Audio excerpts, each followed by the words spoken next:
The ground split beneath his feet, buildings cracked like paper, and screams filled the streets, but all Michael could think about was saving that little boy trapped under the rubble. Michael Turner, a 36-year-old single father, had faced many storms in life, but none like this one. It was supposed to be an ordinary morning in Los Angeles. He had dropped his 8-year-old daughter, Lily, at school and gone to work at the construction company where he had been employed for nearly a decade. But by noon, the earth itself decided to test him in ways he never imagined. The earthquake hit hard, 7.8 on the scale. Sirens wailed, glass shattered, and chaos erupted everywhere. As people ran for their lives, Michael saw a collapsed car near the office gate. Beneath it, a small boy was crying, trapped by debris. Without hesitation, Michael threw away his safety helmet and rushed toward him. He ignored the falling chunks of concrete, ignoring the shouts of his supervisor who yelled, "Michael, get back here!" But Michael couldn't. He remembered Lily, how scared she'd be if she were in that boy's place. He lifted the heavy slab with trembling arms, blood dripping from a cut on his forehead. It took every ounce of his strength, but he freed the boy and carried him to safety. Moments later, the office building behind him collapsed completely. The shockwave threw Michael to the ground. His vision blurred, and when he woke up, he was lying on a stretcher, surrounded by paramedics. The boy's mother, her clothes covered in dust, was kneeling beside him, crying with gratitude. "You saved my son," she said, gripping his hand.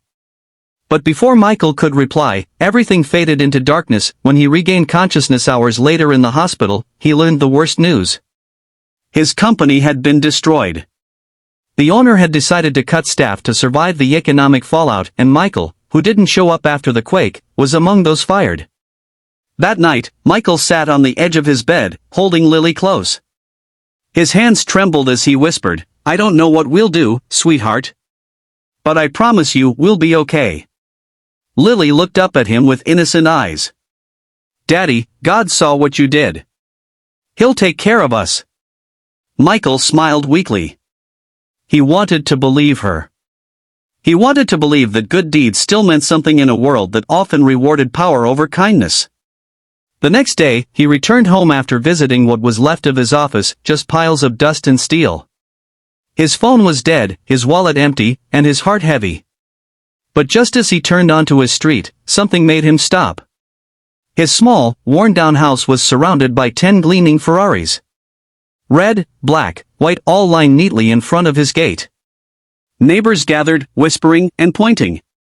Michael froze, thinking it must be some mistake. Ben adored her. He'd sit beside her, covered in paint, saying, "Miss Lily, when I grow up, I'll make enough money so you never have to sell your art again." For the first time in years, Lily laughed without pain. But the journey wasn't easy. Her health began to worsen before the final round of treatment. Some days she couldn't even lift her brush. Ethan stayed by her side through it all, driving her to appointments, making sure she ate, and sometimes just sitting in silence as she sketched with trembling hands. When she wanted to give up, Ethan would look her in the eye and say, "You paint hope, Lily. Don't stop living what you paint." And she didn't. Months later, after her last chemo session, the doctors gave her the news: her cancer was in remission. She was weak, but alive. Alive because someone had cared enough to do the unthinkable. She threw herself into her art, creating a special painting, a man holding a child's hand, walking toward a sunrise. She titled it "The Stranger Who Gave Me Tomorrow." On the day of her first art exhibition, she stood beside that painting as tears filled her eyes. The crowd applauded as Ethan and Ben walked in, both dressed neatly. "This is your work?" a gallery owner asked. Lily smiled proudly. "It's more than my work. It's my story." Because sometimes, one act of kindness can save not just a life, but a soul. Ethan walked up, his eyes glistening. "I didn't just help you, Lily. You helped me remember what hope feels like." Years later, Lily became a successful painter, her art spreading messages of love and resilience around the world. She continued to fund treatment for young cancer patients, each donation signed anonymously, from a girl who was once helped by a stranger.